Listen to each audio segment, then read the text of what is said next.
Hello guys, welcome to my new YouTube channel that is Statistics Squad. In this channel we will learn business statistics at BBA level. So first start with the first chapter measures of central tendency. ठीक है, हमने सबसे पहले क्या करना है, central tendency का meaning करना है कि सेंट्रल टेंडेंसी होती क्या है। इस चैप्टर में हम अर्थमेटिक मीन पढ़ेंगे, जो हम है ना एवरेज मेथड से arithmetic mean, geometric mean, harmonic mean, वो हम सारा कैलकुलेट करना सीखेंगे। तो आज इस वीडियो में हम क्या सीखेंगे, थ्योरी ऑफ सेंट्रल टेंडेंसी। ठीक है, सबसे पहले अगर हम देखें मीनिंग क्या होता है, an average is a single value, ये हम मीनिंग कर रहे हैं सेंट्रल टेंडेंसी का। ठीक है, देखो मीनिंग क्या होता है सेंट्रल टेंडेंसी का, an average is a single value which represent whole set of figure. हमने क्या करना है, जैसे कि सपोज करो मेरे पास एक्स एक डाटा गिवन है, ठीक है, जैसे 1 2 3 4, और मैंने इन सब का क्या निकाला, एवरेज निकाला। जो भी मेरा एवरेज होगा वो मेरे पूरे डाटा को क्या करेगा, रिप्रेजेंट करेगा। ठीक है, एवरेज क्या होता है, एक सिंगल वैल्यू होती है जो क्या करेगी, मेरे पूरे डाटा को क्या करेगी, रिप्रेजेंट करेगी। ठीक है, और दूसरे शब्दों में, in other words, N average is a single value. Average क्या है, हमने देख लिया, single value with the range of data के अंदर ही। ठीक है, डाटा के अंदर से ही मेरी एक एवरेज आएगी, जो मेरी क्या होगी, सेंट्रल टेंडेंसी या एवरेज होगी, जो क्या करने के लिए यूज़ होगी, that is use to represent all of the value. जो पूरी वैल्यूज़ को, जो भी हमारे पास डाटा होगा, उन सब का वो रिप्रेजेंटेटिव होगा। ऐसा कोई वैल्यू जो आपके पूरे डाटा का रिप्रेजेंटेटिव हो, वो आपकी क्या होगी, एवरेज होगी। ठीक है, तो हम आगे बढ़ते हैं। डेफिनेशन अकॉर्डिंग टू क्लार्क के अकॉर्डिंग दी गई है, an average is a single figure. Average क्या है, एक सिंगल फिगर है that represent the whole group को रिप्रेजेंट करेगी। ठीक है, एवरेज क्या है, एक सिंगल फिगर है, एक ही सिंगल फिगर है जो क्या करेगी, होल ग्रुप को क्या करेगी, रिप्रेजेंट करेगी। ठीक है, आगे हम पढ़ते हैं फंक्शंस ऑफ एवरेज। एवरेज अब काम क्या करता है, हमें क्या करती है, एक ब्रीफ डिस्क्रिप्शन देती है। जैसे कि मेरे पास ये डाटा आ गया ना, मेरे पास एक सिंगल वैल्यू आ गई, तो मेरे को क्या पता लगेगा, वो सिंपल होगा समझने के लिए भी, और सिस्टमेटिक डिस्क्रिप्शन होगा रॉ डाटा का, बिखरा हुआ डाटा होगा, और उसमें से आपको क्या मिल जाएगी, एक सिंगल वैल्यू मिल जाएगी, जिससे क्या होगा, आपको एक डिस्क्रिप्शन मिल जाएगा, एक छोटा डिस्क्रिप्टिव, मतलब छोटी अमाउंट में आपको मिल जाएगा। ठीक है, सेकेंड हमारा पॉइंट है हेल्पफुल इन कंपैरिजन।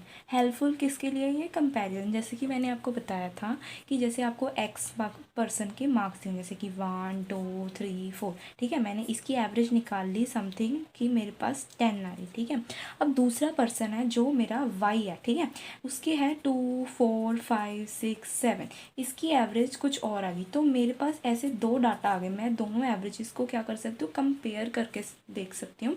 तो इस तरह से हमारा जो मीन है वो हमें, या एवरेज है वो हमें किस चीज़ में हेल्प करता है, कंपैरिजन करने में हेल्प करता है। ठीक है, क्या लिखा हुआ है, helpful in making comparison of different set of data. ये आपके पास डाटा थे जो आपको किस चीज़ में हेल्प करेंगे, कंपैरिजन करने में हेल्प करेंगे। ठीक है, जैसे कि फॉर एग्जाम्पल पर कैपिटा इनकम ऑफ यूएसए। अब यूएसए की पर कैपिटा इनकम जो होगी, उस चीज़ का हमने एवरेज निकाल दिया, और जो इंडिया की पर कैपिटा इनकम होगी उसको हमने एवरेज निकाल दिया। ठीक है, तो दो डाटा के कंपैरिजन करने के लिए हमें क्या सूटेबल लगता है, एवरेज सही लगता है। ठीक है, हम एवरेज की सहायता से कंपैरिजन कर सकते हैं। ठीक है, आगे देखो, हेल्पफुल इन फॉर्मुलेटिंग पॉलिसी। हम जैसे कि अगर इंडिया की पर कैपिटा इनकम अगर लो आई है एज़ कंपैरिजन टू यूएसए, तो हम क्या करेंगे, हमारी जो आगे की पॉलिसीज़ होंगी हम उसके हिसाब से बनाएंगे। ठीक है, कि हमें है ना कहाँ पे काम करने की ज़रूरत है, हम वहाँ पे अकॉर्डिंग टू दैट सर्कमस्टांसेस हम पॉलिसीज़ वैसी बनाएंगे। ठीक है,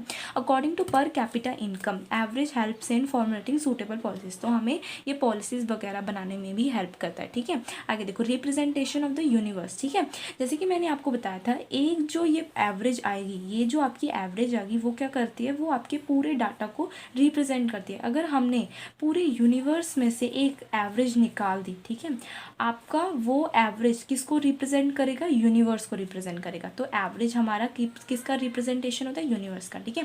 average represent the universe. For example we get an idea about the single value. अगर हमने पूरे देश की इकोनॉमी है, ठीक है, उसका एवरेज निकाल दिया, हमें पता लग जाएगा कि पूरे देश का है ना मतलब क्या हालात है। तो इस तरह से हमारी जो एवरेज होती है वो हमें नेशनल इकोनॉमी में भी हेल्प करती है। हमने जैसे पर कैपिटा इनकम निकल गई, एक एक बंदे की निकल गई हो, तो हमें पता लग जाएगा पूरे देश की कितनी है। तो इस तरीके से हमारी ये सब कामों में वो फंक्शन काम करती है एवरेज। अब आगे करेक्टरिस्टिक्स पढ़ते हैं एक गुड एवरेज की। आपकी जो एवरेज आई है, जैसे आपका जो भी डाटा आया था उसके क्या क्वालिटीज़ होनी चाहिए, क्या फीचर्स होने चाहिए। तो जब आपको क्वेश्चन में पूछा गया हो कि आपने एवरेज की करेक्टरिस्टिक्स लिखने हैं तो आप ये लिख देना, ठीक है। जैसे कि जो भी आपकी एवरेज चाहिए वो ईजी टू अंडरस्टैंड, कि हम समझ सके, ठीक है। सिंपल टू कैलकुलेट, ईजी होनी चाहिए कैलकुलेशन में। यूनिकली डिफाइन, ऐसे डिफाइन हो कि आपको पहले से ही पता लग जाए, यूनिक हो, जैसे कि सबसे अलग हो, यूनिकली डिफाइन, ठीक है, बेस्ड ऑन ऑल ऑब्जर्वेशन। और आपकी जो भी एवरेज आएगी, ठीक है, जो भी ये डाटा वगैरह की एवरेज आएगी वो किसको रिप्रेजेंट करे, ऐसी नहीं कि है ना कोई भी ऐसे जगह, ऐसी कोई डाटा लो या सिंगल वैल्यू जो आपके पूरे डाटा को क्या कर दे, रिप्रेजेंट कर दे, ठीक है। आगे should not be unduly affected by extreme values. अगर ज़्यादा वैल्यूज आएगी, जैसे कि ये तो 4 ही वैल्यूज़ है ना, अगर सपोज करो अगर आपकी 100 वैल्यूज़ आ गई तो आपका जो भी एवरेज आए, ऐसा नहीं कि वो सिर्फ सूटेबल 4 वैल्यूज़ के लिए हो, अगर एक्सट्रीम वैल्यूज़ आ जाए उससे भी वो इफेक्ट नहीं होनी चाहिए, ठीक है। आगे हम पढ़ते हैं टाइप्स ऑफ एवरेजेस। अब हम एवरेजेस कैसे कैसे निकालते हैं, ठीक है, जैसे कि mathematical average and positional average, ठीक है। मैथमेटिक हम पढ़ेंगे arithmetic mean, geometric mean, harmonic mean. अब आपका पोजिशनल, जैसे कि ये आपका मीन तो है, अब वो किस पोजीशन में वो मीन है, मतलब कि हमने वो मीडियन, हमने पोजीशंस जब निकालनी हो, जब ये तो मीन वगैरह निकालने के लिए हमारे जब हमने पोजीशन निकालनी हो, ठीक है, तब हम मीडियन और मोड की हेल्प से करेंगे, ठीक है। तो हम आगे पढ़ेंगे अर्थमेटिक मीन। तो हम आगे पढ़ते हैं सिंपल अर्थमेटिक मीन, ठीक है। सिंपल अर्थमेटिक मीन में इंडिविजुअल सीरीज़ होंगी आपकी, है ना, डिस्क्रीट होगी, कॉन्टिन्यूस होगी, ठीक है। जब आपको बोला गया हो इंडिविजुअल सीरीज़ का मतलब क्या होता है, जब आपको एक्स की एक ही सीरीज़ गिवन हो, ठीक है, जैसे कि 15, 20, ये जब बस आपको एक ही सीरीज़, इसकी कोई फ्रीक्वेंसी ना हो, ठीक है। तो आपको एक्स गिवन है, अब हमारे को बोला गया है कि आपने इसका क्या करना है, मीन निकालना है। मीन हम जब आपको ऐसे सिंपल एक ही सीरीज़ गिवन हो, फिर कोई फ्रीक्वेंसी, तो आपने क्या हमेशा अप्लाई करना है, डायरेक्ट मेथड, ठीक है। डायरेक्ट मेथड में आपका फॉर्मूला होता है mean equals to summation x by n. ये जो होता है मीन निकालना है, और समीशन एक्स, इसको देख के कभी कंफ्यूज नहीं होता। समीशन एक्स का मतलब होता है जो भी आपकी एक्स की सीरीज है उनका सम। तो मतलब सम ऑफ ऑब्जर्वेशन ऑफ एक्स, जो भी आपकी एक्स है उनका टोटल निकाल लो, और ये क्या, एन, नंबर ऑफ ऑब्जर्वेशन। अब आपकी नंबर ऑफ ऑब्जर्वेशन कितनी है, 1 2 3 4 5 6 7 8 9 10, टोटल ऑब्जर्वेशन कितनी है आपकी, 10, ठीक है। और अब आप कैलकुलेट करो सम ऑफ एक्स, अब आपकी समीशन एक्स कितनी हो जाएगी, ठीक है। अब जब आपका इनका टोटल कर दोगे एक्स का, तो वो कितना आ जाएगा, आप करो कैलकुलेट, ये आएगा आपका 340, ठीक है। तो आपने सबसे पहले जब भी आपको इंडिविजुअल सीरीज़ गिवन हो तो आपने, है ना, यही फॉर्मूला अप्लाई करना है, that is mean equals to summation x and divide by n. ये एक्स के ऊपर बार है तो हम इसका ये साइन मानते हैं एवरेज, मतलब कि ये मीन का साइन है, ठीक है। आपने सबसे पहले इन सब का टोटल कर दिया, 340 आया, और नंबर ऑफ ऑब्जर्वेशन 10, तो आपका मीन जो है वो कितना आ जाएगा, 34, ठीक है। तो जब भी आपको इंडिविजुअल सीरीज़ गिवन हो और आपको अगर पर्टिकुलर मेंशन हो मेथड कि आपने डायरेक्ट मेथड से करना है, तो आप ये वाले मेथड से अप्लाई करोगे, ठीक है।